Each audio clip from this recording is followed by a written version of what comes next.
मर्दान में दहशतगर्दों की फायरिंग से पुलिस के एसपी एजाज खान शहीद हो गए। डीएसपी समेत 2 एहलकार जख्मी हो गए।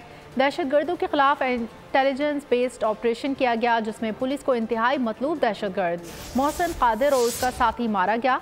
शहीद एसपी की नमाज जनाजा अदा कर दी गई। पुलिस के मुताबिक मर्दान के इलाके जड़ा मता में पुलिस और दहशतगर्दों के दरमियान फायरिंग का तबादला हुआ, जिसके दौरान मतलूब दहशतगर्दों के साथ कई घंटे तक मुकाबला जारी रहा। मुकाबले के दौरान दहशतगर्दों की फायरिंग से एसपी एजाज खान शहीद, जबकि डीएसपी समेत 2 एहलकार जख्मी हो गए। शहीद एसपी एजाज खान की नमाज जनाजा पुलिस लाइन्स में अदा कर दी गई, जिसमें डीपीओ मर्दान और दीगर पुलिस हुक्काम ने शिरकत की। आईजी खैबर पख्तूनख्वा अख्तर हयात खान के मुताबिक मर्दान काटलिंग मोहसिन कादिर ग्रुप के सरगना हसन कादिर के खिलाफ कार्रवाई के लिए ऑपरेशन के दौरान दस्ती बम से एसपी एजाज खान शहीद हुआ। हसन कादिर 15 साल से काटलिंग में दहशत की एक बड़ी अलामत थी। ये दहशतगर्द ग्रुप का बड़ा कमांडर था।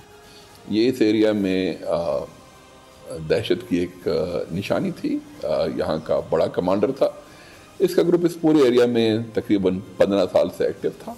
आईजी पुलिस का कहना था कि हलाक दहशतगर्द हसन कादिर का ग्रुप 15 सालों से इस इलाके में सरगर्म था, जो सवात के दहशतगर्दों को पनाह दे। सब्सक्राइब करें और बेल दबाएं ताकि कोई खबर रह न जाए।